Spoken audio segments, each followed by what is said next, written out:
રાજકોટમાં નિત્ય સ્વરૂપદાસ સ્વામીનું વિવાદાસ્પદ નિવેદન મુદ્દે હવે ગરમાવો જોવા મળી રહ્યો છે। નિવેદન મામલે પાટીદાર અગ્રણી પરસોત્તમ પીપળિયાએ પણ નિવેદન આપ્યું છે કે વાણિયા 100% બુદ્ધિશાળી કોમ છે।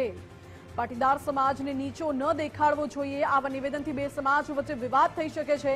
સ્વામી અગાઉ પણ વિવાદ કરી ચૂક્યા છે। સ્વામીએ જે નિવેદન કર્યું તે યોગ્ય નથી અને આવા સ્વામીઓ વિરુદ્ધ કાર્યવાહી થવી જોઈએ તેવી પાટીદાર અગ્રણીએ માંગ કરી। આ અગાઉ પણ નિત્ય સ્વરૂપ સ્વામીએ સનાતન વિશે બફાટ કરેલો અને અનેક વખત આવા બફાટ કરવા માટે પંકાયેલા ટેવાયેલા છે। આવા નિવેદનથી તેમને દૂર રહેવું જોઈએ।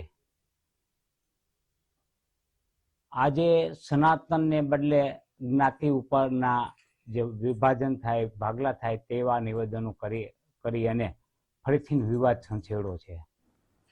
મારી દ્રષ્ટિએ સાધુએ સાધુતાને પ્રાધાન્ય આપવું જોઈએ। એને આ પ્રકારના નિવેદન ન કરવા જોઈએ। તેમ છતાં તેમને નિવેદન કર્યા છે। તો હાલ તો આ જ મુદ્દે રાજકીય ગરમાવો પણ ક્યાંક ને ક્યાંક જોવા મળી રહ્યો છે। મારી સાથે રાજકોટથી સંવાદદાતા ગૌતમ ભેડા જોડાઈ ગયા છે। ગૌતમ, શું છે આખો વિવાદનો મામલો?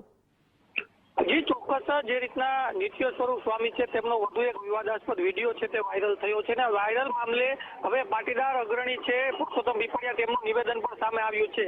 જે વિડીયો વાયરલ થયો છે તેમાં એવું કહેવામાં આવ્યું છે કે જે વાણિયા છે તેની સામે પાટીદારો છે તેને નીચા દેખાડવાનો પ્રયત્ન કરતો હોય તેવું વિડીયો સામે આવ્યો છે ને તેને લઈને હવે જે પરસોત્તમ પીપળિયા છે તેમનું નિવેદન સામે આવ્યું છે કે જે સાધુ હોય છે તેને સાધુતા ધર્મનું પાલન કરવાનું હોય છે। જ્ઞાતિ જાતિ વચ્ચે વેરઝેર ઊભું ન કરવું જોઈએ। જે નિવેદન સામે આવ્યું છે તેની વિરુદ્ધ અનેક વિરોધ પણ સામે આવી રહ્યા છે ને હવે જે આ નિવેદન છે તેનો વિરોધ રાજકોટમાં પણ જોવા મળી રહ્યો છે। જી ગૌતમ, આભાર આપનો। એટલે હાલ તો સ્વામીના નિવેદન સામે વિવાદ વકર્યો છે। સ્વામી અગાઉ પણ વિવાદાસ્પદ નિવેદનો આપી ચૂક્યા છે।